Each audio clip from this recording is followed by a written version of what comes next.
Welcome, dear friends. We are happy to have you here with us as we continue our international discussions after the conference Global Crisis Time for the Truth, which took place on December 4th, when millions of people around the world witnessed for the first time in the entire history of humankind such an unprecedented large-scale event. This conference united people from 180 countries in a 12-hour live broadcast that uncovered the most relevant and vital topics of our contemporary society, such as the catastrophic situation in our ecology, the mind-blowing facts about the real reasons of climate change, and such a shameful side of consumer society as human slavery.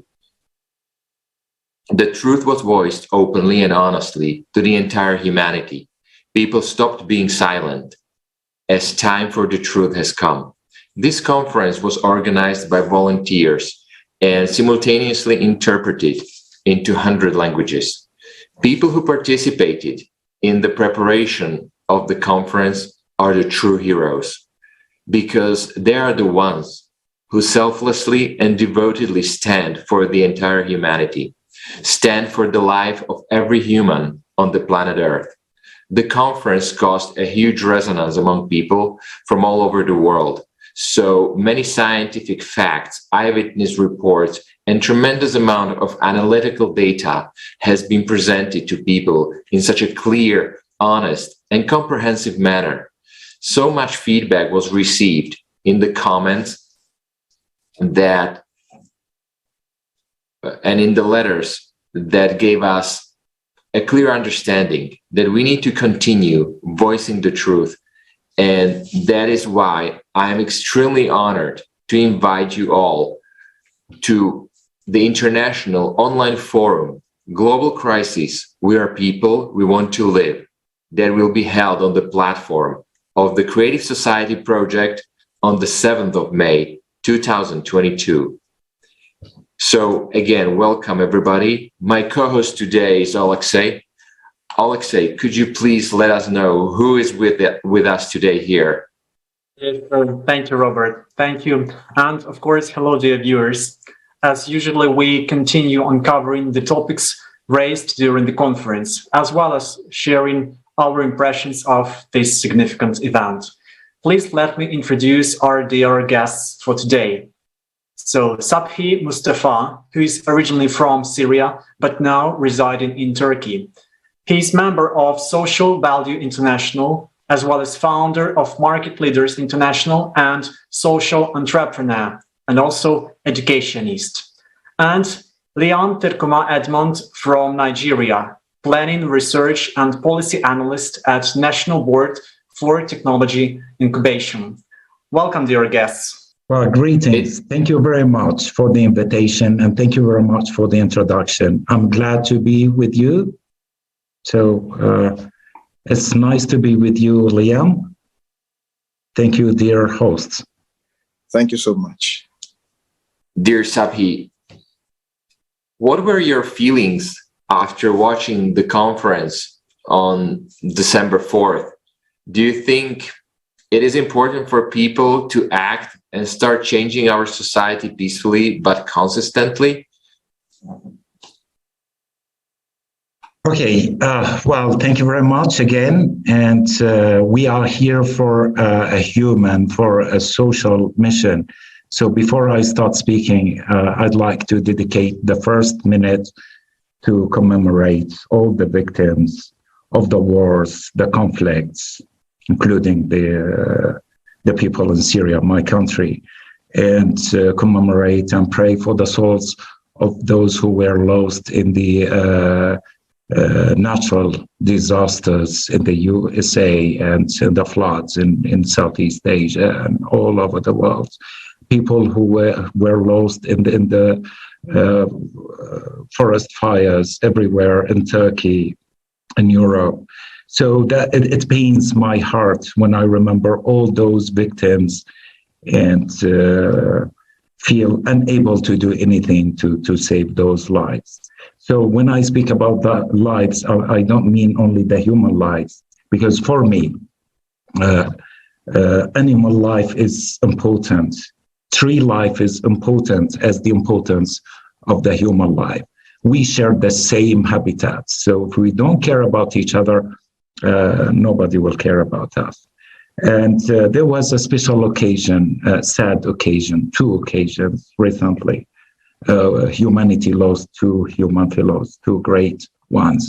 I pray for the soul of Reverend Desmond Tutu, whom we lost last December.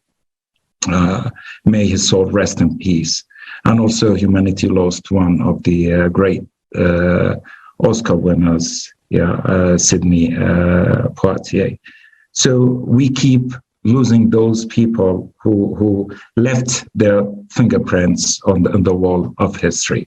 This is my introduction. It's a little bit sad, but I hope that together we can make it happier. If I may go to the conference, well, it's a very important movement in history, and I believe it's a historical necessity now to follow initiatives like Creative Society. Humanity needs those initiatives to save maybe the last chance for us on Earth. So this is my impression about the Creative Society movement and project. And I'll give the floor to my colleague, Liam. Thank you very much. Thank you very much, Mustafa. Thanks a lot. And of course, it's pity to lose any person, anytime. And unfortunately, individually, we cannot do a lot. But the good thing about all this is that together we can do everything. We can change everything. And now it's time. It's time to do this. And I wonder, Edmond, what are your impressions of the conference? What moved you the most?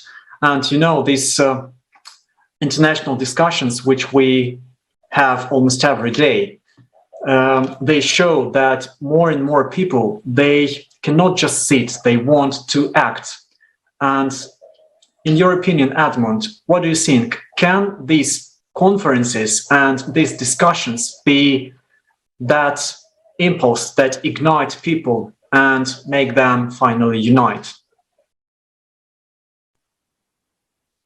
Thank you very much for the opportunity to be on the program once again. I want to say that the conference, Global Crisis, Time for the Truth, was very revealing because the information that was painstakingly, researched about by experts all around the world and brought to the knowledge of us who ordinarily may not have been able to access this information because the mainstream media does not air such information. To me, that was very key because information gives you knowledge. If you're informed, you're knowledgeable. And when you're knowledgeable, you're able to address issues very objectively, find solutions to them, and then there's security. Because without knowledge, without information, there can be security. And without security, there's despair. You just throw your hands to the wind and leave everything to fate. So that situation alone, it's not good. Human life is very important, and the value of it, it's primary. So to me, the revelations that came from that meeting, that conference, they were the high point of everything for me. Because in there, I could identify on practical basis issues that are going on, even in my country, Nigeria, issues that I am firsthand aware of. Issues of, climate change, food crisis, refugee situations, widespread killings for the sake of land grabbing, hostage situations with bandits, terrorism all across the country. These have brought a lot of fear and anxiety in the hearts of people who ordinarily were living in peace. They were content with life, even without the very sophisticated equipments and extravagant forms of modern day living. They were content to live as communal people in peace, upholding the value of the human life above every other thing else. That value has disappeared today. And when I heard from experts from the conference, I could deduce clearly that the current structure of our modern day society, it's a fraud. It's a structure that is built on inequality, injustice, wickedness, and profiteering at the expense of human life. That, to me, is a no-no. And the prospects of building a creative society is what has spurred me on, because I see a ray of hope where society can clearly deviate from this current trend of destructive existence, where we can have a more meaningful life and leave that for posterity and the world at large. We will check whether Edmond is able to come back and continue, because his speech was very touching to me. I could feel his pain. It's quite important to listen to him and to hear what he says. Yes, thank you. So the information was very explicit regarding alternative sources of energy, particularly green energy, the implications of the creation of these sources.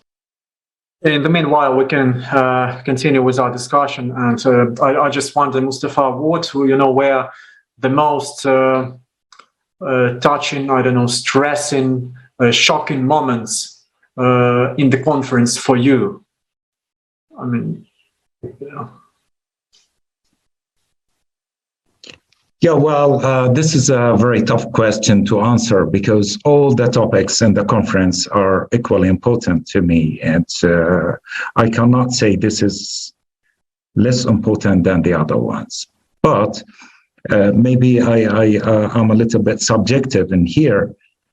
So I'll speak about two interesting points for me. The first point is about the situation of refugees. And the other one is about the climate change action. So two important topics for me. The others are equally important, but I don't have the expertise and I can't cover all these points. So I'd like to start with the personal situation of a refugee. The Syrian refugee crisis is a world crisis. It's a global crisis. And the desperate lifeboats started landing on the British coast. The Iraqi crisis, refugee crisis, impacted as far as Australia and Canada. So the refugee crisis is a global challenge. The whole world is counting and calculating the impact of these refugee waves on the world's economy and society and so on. I'm not going to speak numbers, because honestly speaking, we are fed up with being treated like numbers. 4 million refugees, Syrian refugees in this country, 3 in that country. And well, we're not numbers, we are human beings. So inside each one of us, inside each digit of these million numbers, there is a human being, there is a soul. So I decided to speak about the refugee from inside, not from outside. So if you remember, there was a little boy named Alan Kurdi. He's a Kurdish boy from Syria, a Kurdish brother from Syria. just a little boy who tried with his family to reach safety in Europe, but he was drowned by the Aegean Sea. And I thought to myself, well, who knows what loss was this? He might have been somebody like Steve Jobs or somebody like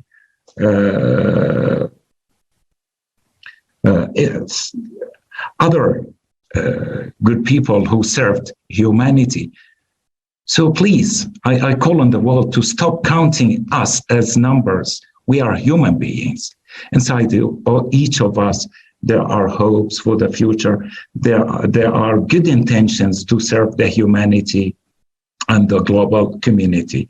Imagine that I got killed on the border while fleeing the conflict into Turkey. Nobody will hear me today. Nobody will know about the sonnets that I'm writing and the commitment about the global causes. Nobody will learn about the Mark Twain impact calculator, which I'm developing now with social value impact. So we are working on global projects to serve the humanity. So a refugee is not a number. A refugee is a human being. And the best thing that we can do is to help those refugees in their homelands. We don't expect to be happy and tense by the border of Hungary, for instance. I'm not happy to see my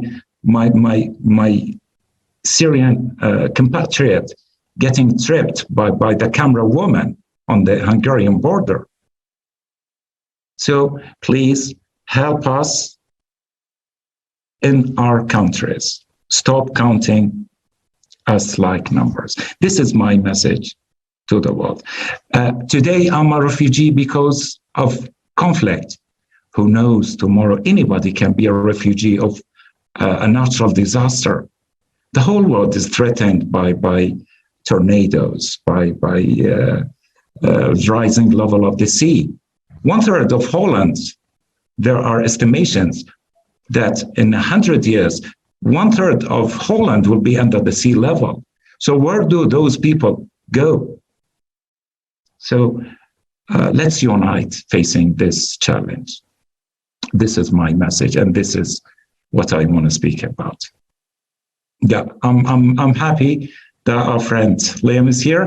So let's make use of his presence. Yeah, you can get me anytime you want.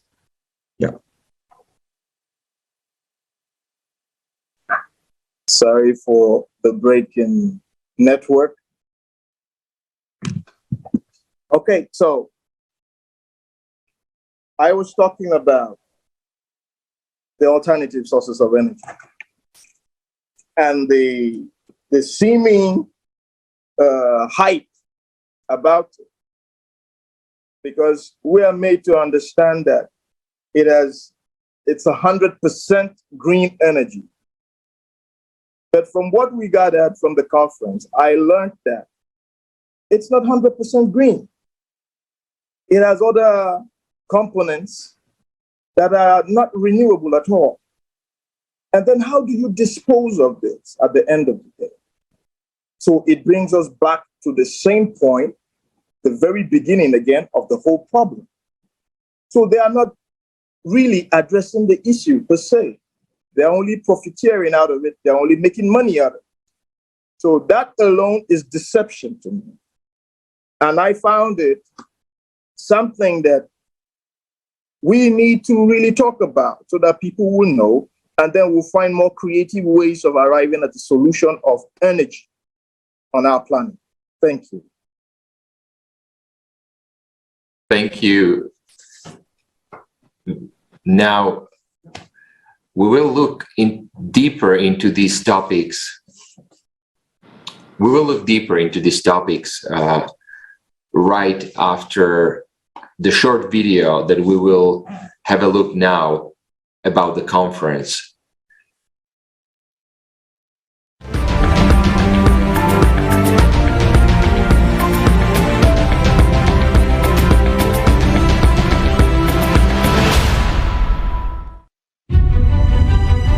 4 months have passed since the time of the previous conference, and over this relatively short period, we have seen how much the progression of climate change and environmental degradation has accelerated.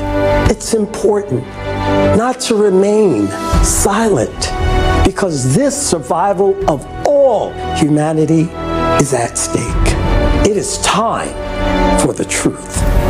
We are now in a world where every single day, somewhere in the world, a climate extreme event is going to take place that will break the world record of that particular place. The European floods this summer or the Western North America heat wave this summer.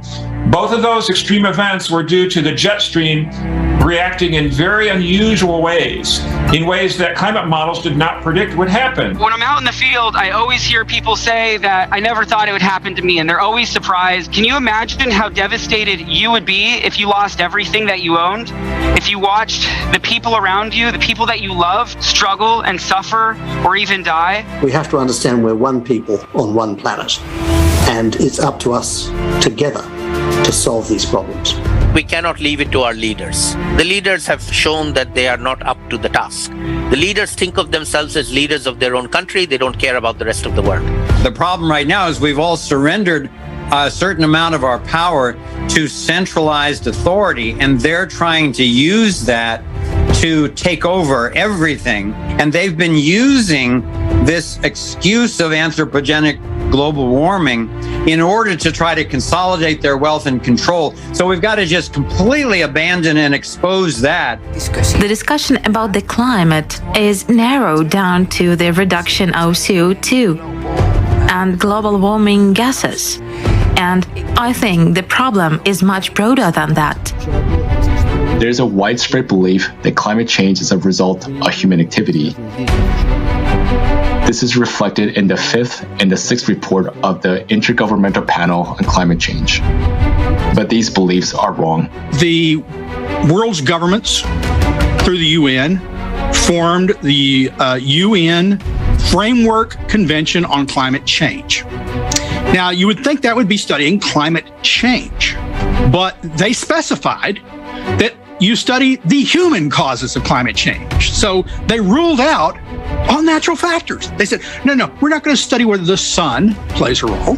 We're not going to study whether volcanoes play a role. We're not going to study whether ocean current shifts play a role. And we really don't understand clouds, so we're not going to count them much.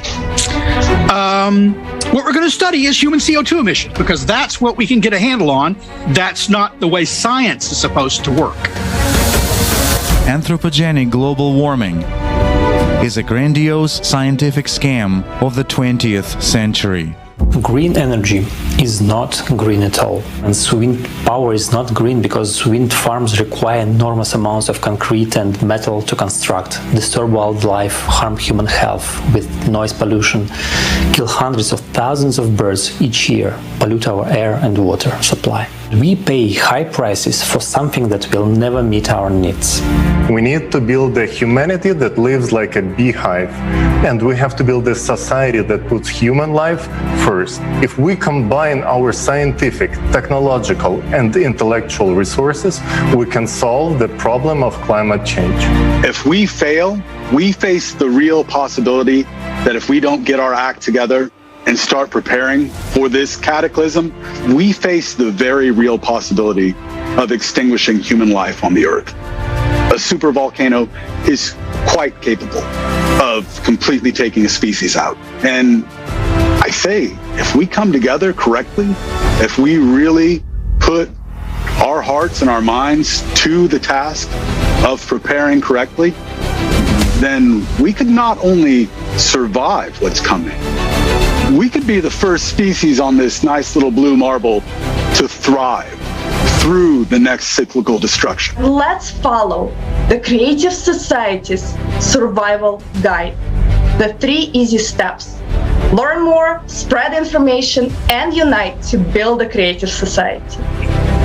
After all, this world is given to all mankind with only one purpose: to to live and be healthy, happy, to create and not to destroy. The creative society is project of everyone. We do not collect any donations or funds that disappear in the deep pockets. Instead, each person acts in their abilities and uses resources they already have. It is your opportunity to be a part of the solution and live out your superhero potential.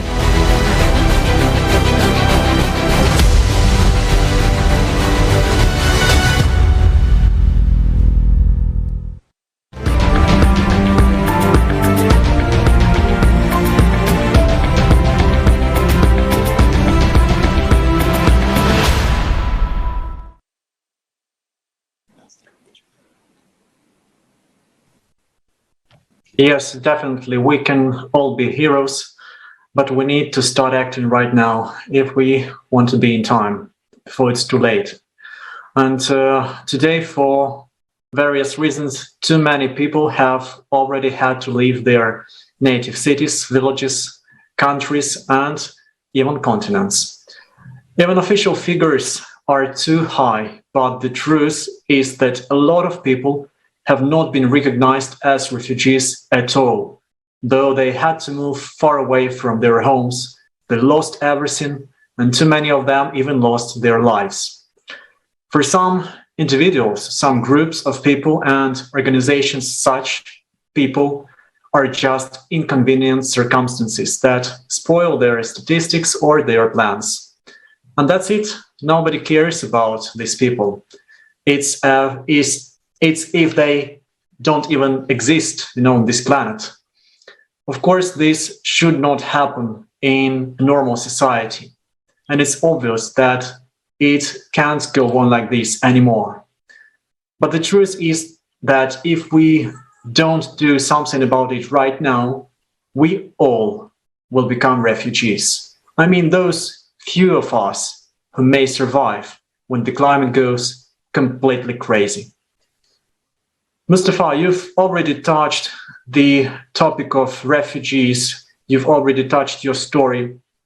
We know that you are a refugee and you left your home.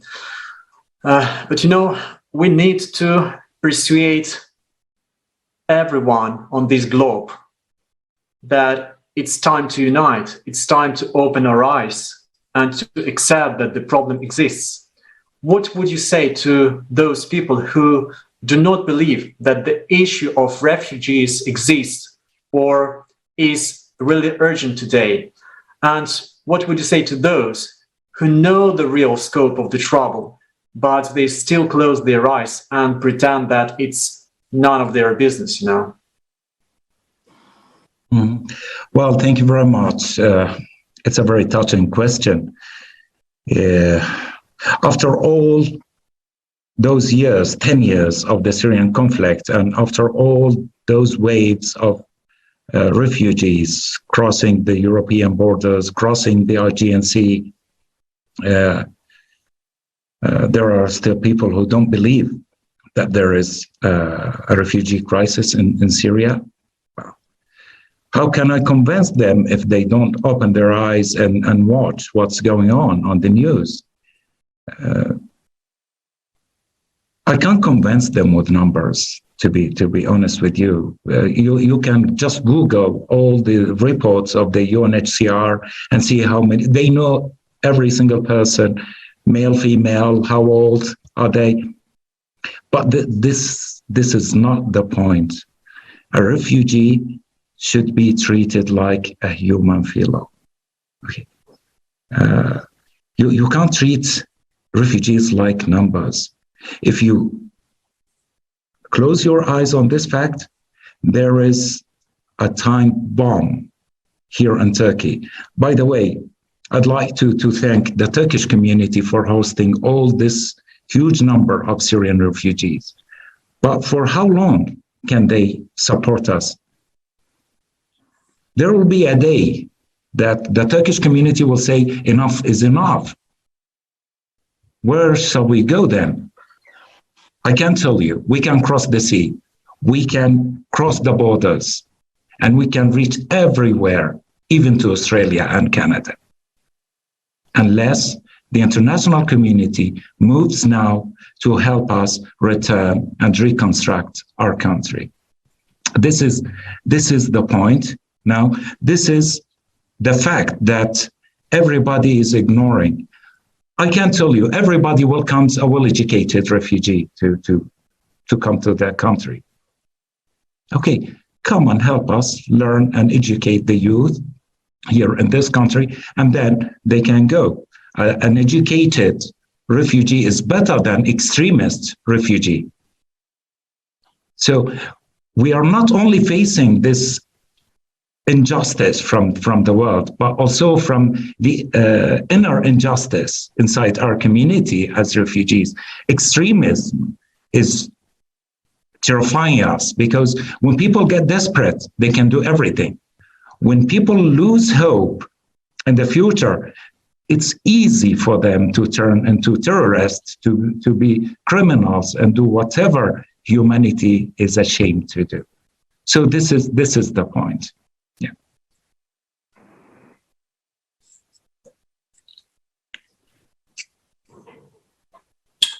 Yes, I agree with you, because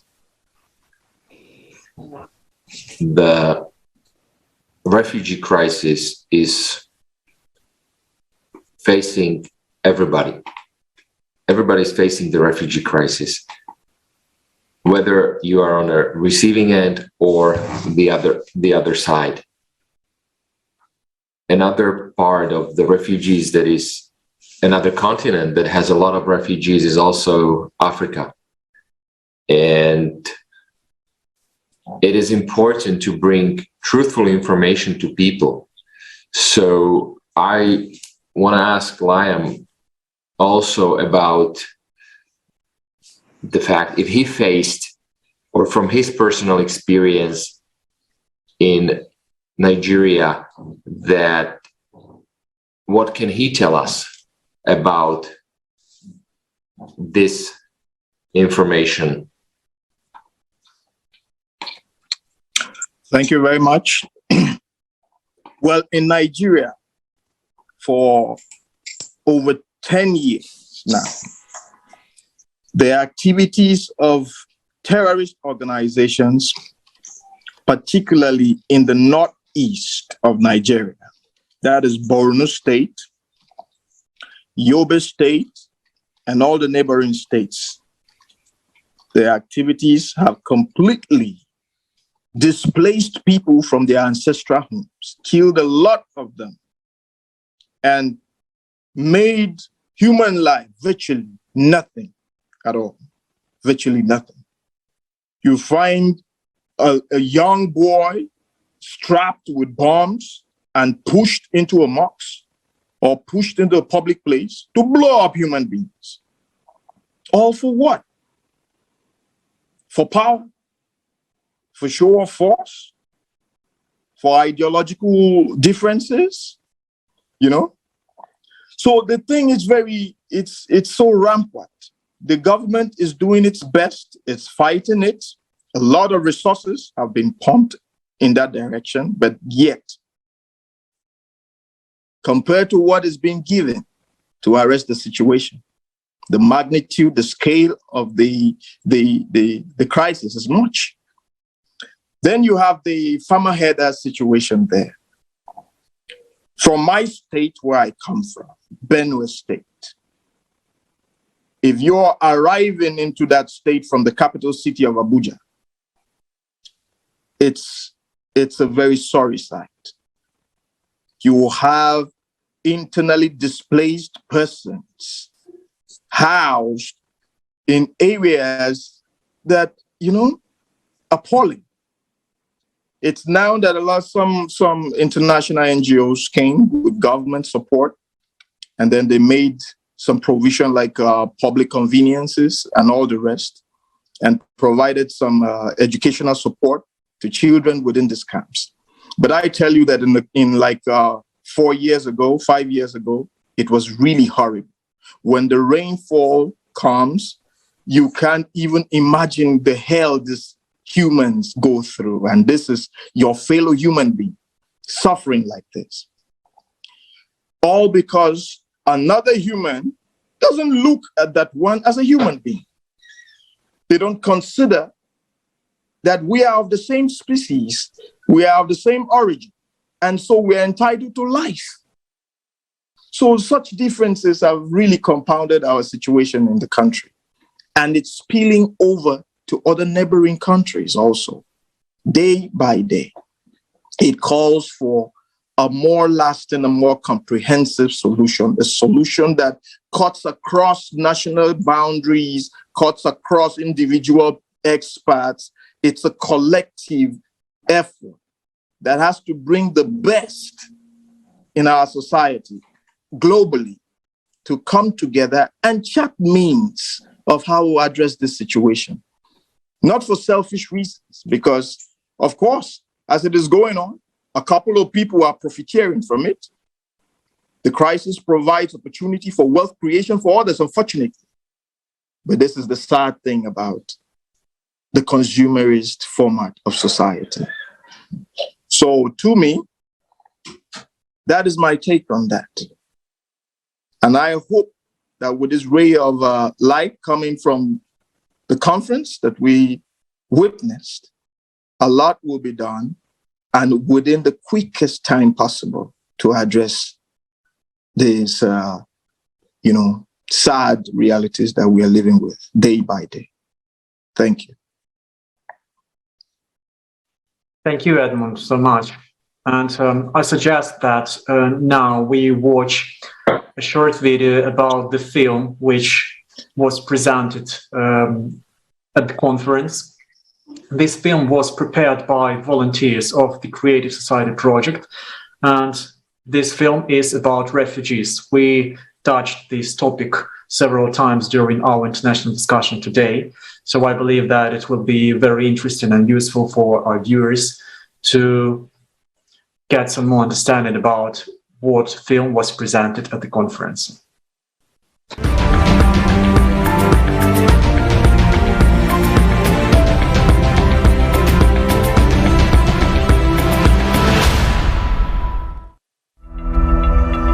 Why is there such inhuman treatment of people? I was thinking about it and decided to figure it out. You will never spend a month without being attacked with a xenophobic attack, because they say as a foreigners we are stealing their work. I've lost that hope of being in the great society. I don't know, I've lost that hope, because seeing the way that people are being killed, seeing the way that people are being shot in my eyes. A child can be sold many times. I remember one day I came across the story of a girl who was, she was Turkish. She had been sold 17 times, and she had been trafficked from one country to another 17 times, and she had experienced only rape. I also sat in many auctions as a customer, as an undercover when I was doing the undercover. We were sitting for the auctions, 9-year-old girl, 10-year-old girl, as per the demands. So the trade called the first time sex. Whenever the auctions will happen, new girls arrive in the trade, so they put the auctions. So who will bid the last demand, the money, that person only will use that victim full night for his choice. The business that is made of spare parts, the human spare parts. How many children have been transferred from one place to another and then being operated on for some rich guys in different parts of the world to get a kidney or get something else from their bodies against their will.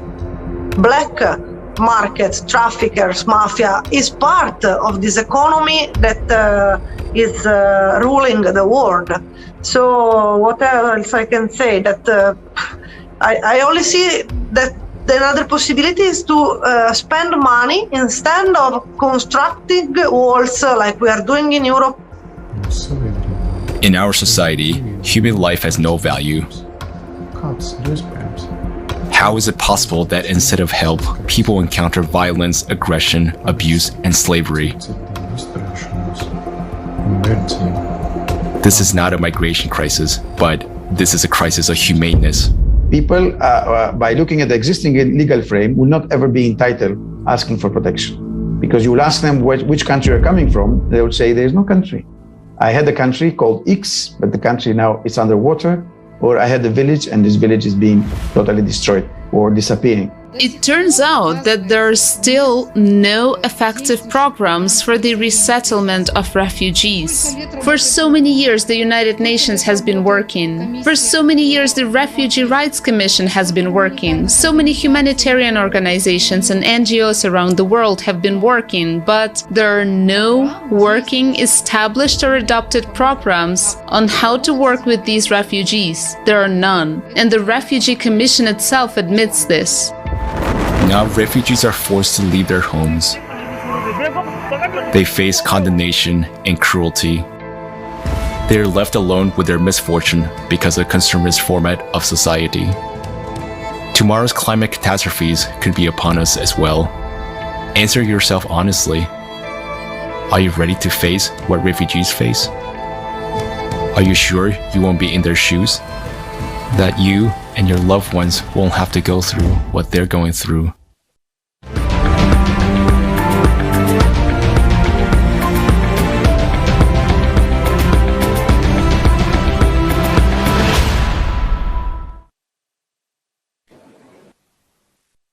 You know, looking outside the window, sometimes it's quite difficult. It's really hard to believe that we can change at least something in this world, because so many horrible things are happening at the same time around the whole globe that sometimes it's really hard to believe that the change is possible, the real change is possible. But even taking this into account, we need every single person in this world to be involved in this change, because this change is only possible when we all act together.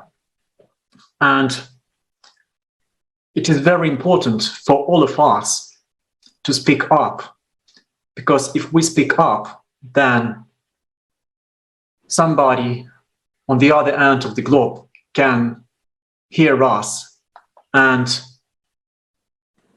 our words can be that thing that will change somebody's mind. That's why I want to ask your opinion, Mustafa.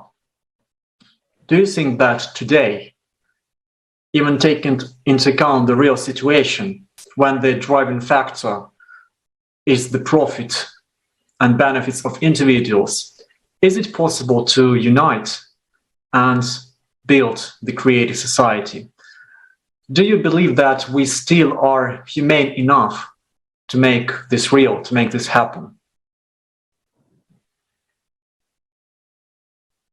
Well, it's very interesting. You know, after 10 years of conflict in my country, I'm still hopeful. I'm full of hope that tomorrow is better, that yes, we can do something. And now all humanity is facing a real danger that threatens the existence of the very kind of man. So why not? Uniting is a necessity now. It's a need. But, you know, we are not a herd of sheep that we just unite and move. We need to move logically. Now let's forget about this emotional approach of these challenges and think logically how to create or how to establish the creative society. Yes, we can do if we define the pillars of the creative society. Thank you very much.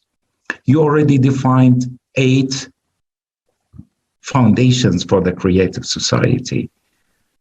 But personally, I have another approach. It completes the creative society's approach. And maybe others have their own approach. They can complete us. If we unite and exchange the expertise and the data, we can do it. So if you allow me, I propose to create or establish the creative society on 4 pillars. The first pillar is belief, to believe in God. It's enough to believe that God is there in the skies, and we are humans. We are only humans, and without God, we are nothing. So this is the belief that we need. If we believe like this, we will transcend all the differences between our societies. We will overcome all the religious differences and all the racial differences. Yes, we need to believe. And after we believe, we need to work. But not all work is useful. We need to do good deeds. So do good only principle. So these are the first two pillars of creative society as I see them. And the third one is to speak the truth. What's the truth? Truth is, I'll refer to an English poet, and I remember John Keats. And he said, beauty is truth, truth, beauty. That's all you know on earth, and all you need to know. So truth is something beautiful. Let's speak the truth. Now we are facing another global war. It's more fierce and more dangerous than the war against terrorism. This is a war against nature. So in this case, we don't have to polarize ourselves as with and against. Let's do our best. I know you are so beautiful speaking the truth. And I'm really amazed by the beauty of the organization, the beauty of the soul of volunteering to serve the mission of creative society. So let's be beautiful. And then we'll attract those celebrities, not by attacking them or hanging their names on our wall of shame. And I'm sure they are doing their part. So they are also, Bill Gates has his foundation, and he's fighting Ebola, and he's fighting, I don't know, this disease for the kids. And Angelina Jolie is doing her part as well. She is ambassador of goodwill. So let's attract those people and the others, not by attacking them. Anyway, this is my opinion, and maybe a final word. I'll refer and quote the late Reverend Desmond Tutu when he said, "Without forgiveness, there is no future." Yes, I understand your point, and that's why in the conference we said that we will give it even a bigger effort to persuade everybody and to attract everybody to help us build the creative society, even the celebrities. Then we are on the right way. Edmond, as you said, truth is important. What made you to join and to help spread this information among the people around the world, that it is important to build it, to unite and to build a creative society? Yeah, you see, I want to say that a lot of who I have become in my adult life, beginning from childhood, owe so much to not only environmental factors and education, but to a deeply personal recognition that there is a supreme power that created us all, and we owe our existence to him. I say him because I'm a Christian. So I personalize that power.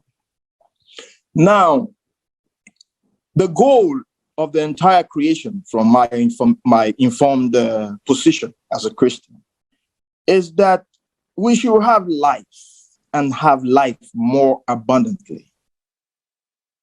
But when you contrast that with what is available in our everyday society, just like what George Orwell wrote a couple of years ago in his novel, The Animal Farm, they say all men are equal, but some are more equal than others. So you see a stratification of society along power greeds, and this stratification is dangerous. But sadly, that's the way the nature of consumer society is, because you can not have everybody at the same level of intellectual advancement, at the same level of moral advancement. Some are brutes naturally, owing to the fact of the contradictions in the human nature. They hate what is good. They hate what is just. They hate what is right. To them, such things are weaknesses, and they don't see how they're fitting within a system that annihilates such traits out of it. So people like that need to be appealed to. They need to be conscientized, let me put it that way. It's brought to a point where they recognize that within them lies a divine spark that came from the Creator that made them. And that spark, it's the same in every created human being walking upon the face of the earth. The color will change, the language will change, the national boundaries will be different, the education will change, but that spark is the source of life, is the true essence of our humanity and even divinity, because that part of us is the noblest part of all. It exemplifies the qualities of what we are aspiring to build now. The society that is founded upon love, upon justice, upon truth, upon fairness, upon equality and prosperity. So these things, to me, owing to the fact of my religion, owing to the fact of my profession as a Christian, and owing to the fact of the kingdom of God that we want to be built on earth as it is in heaven, I was drawn to the creative society. The idea harmonizes with my ideals. It harmonizes with my spirituality. It harmonizes with my values. And I know I'm not speaking for myself alone, because I know majority of people want this. Everybody wants love, and they want to be loved. They want to live in peace. They want to live in harmony. They want to live in prosperity. Nobody wants to be poor. A society where you have a few people controlling enormous resources, and these resources, to an extent, they cannot even exhaust it in their lifetimes. But they deprive a greater majority of this basic living, amenities and joys of life. Just for what? To consolidate power, to further disintegration, and to assert dominance over others in the society. That's just all. So if we have an alternative whereby these power relations will be put in their right perspective, because I know that there is nowhere on the face of the earth where you have 2 or 3 human beings come together that you will not have a question of power relations. There has to be that. Someone knows more than another. Someone is stronger than another. And the stronger one would definitely want to naturally exert his power over others. But when you now appeal to the most subtle and noble aspects of the human, we begin to bring a sort of reorientation, a sort of enlightenment, a sort of understanding to the basic things that unite us all. That we can still have our differences, we can still have our strengths and our intellectual powers and our monies and all that. But then if we recognize that within each of us, there beats a heart and life that came from one single creator, we will be able to come together and build a society that we'll be proud of and we'll be happy to live in. So to me, this is what drew me closer. Some, even if it dominates them, there are moments of reclusion where they sit down and introspect. And in such moments, they penetrate deep to that source of life that is resident deep within us all. And there they hear the voice of truth. They hear the promptings of right. They get the stirrings of justice. And they are ennobled, even if they do not want to pursue it. The ideas come to them. Now, if such people are encouraged, if they find a society where a majority of people are leaning towards these noble qualities of the human, they will find themselves isolated. And before long, they will want to be part of what is happening. The excitement will bring them. And more so when they see that the technological and scientific advancements are bringing in results, bringing in positive changes that are helping the environment, helping us live prosperously, helping us live healthily, they will be encouraged. So to me, this is very primary and very key. Thank you, Liam. Dear guests, I would like to thank you so much for joining this discussion today, for your sincere answers, thoughts, and ideas. I'm sure our viewers loved this discussion. And as Liam said, we are all humans. And Mustafa, I like the expression which you mentioned so much, that the truth is beautiful. And in this sense, from that point of view, I can definitely agree that the beauty will save the world. So the truth will save the world. And, thank to you, Mustafa, and thanks to you, Edmond, for your beautiful speeches, for your beautiful answers today. I definitely love today's international discussion. Thank you very much. And dear viewers, we would like to remind you that on May the 7th, 2022, there will be another unprecedented event organized on the platform of the Creative Society Project. This will be International Online Forum, Global Crisis. We are people, we want to live. The participation of every person on the planet is now important. So please don't miss the chance to join this large-scale international online forum and to be the change yourself. Please join everyone. To find out more information about this event, please visit creativesociety.com website. Just go to the section International Conferences and you will find all information there. Thank you everyone for being with us today, and we're looking forward to your comments, topic suggestions and questions for the next international discussions, which we will have tomorrow and every day after that. You can contact us via YouTube, via Instagram and Twitter pages of the Creative Society Project, as well as you can email us at info@creativesociety.com. Yes, until recently, we had no answer to the question of how to unite, and it seemed impossible to us. But today, there is an answer. It is in changing the consumerist mindset to the creative one, in choosing to develop, choosing to survive, in choosing to live. If we really want to live, we must act. Already now, we must change the format of society, create conditions for scientists, and give them the opportunity to work. When there are no wasted interests left, when there are no vested interests left, every scientist will have one goal: to find a way for all of humanity to survive, to build a creative society in order to preserve humanity, That's what should be the demand from society. So let's create that demand, we as people. Let's look together for ways to inform humanity, to come up with new effective ways.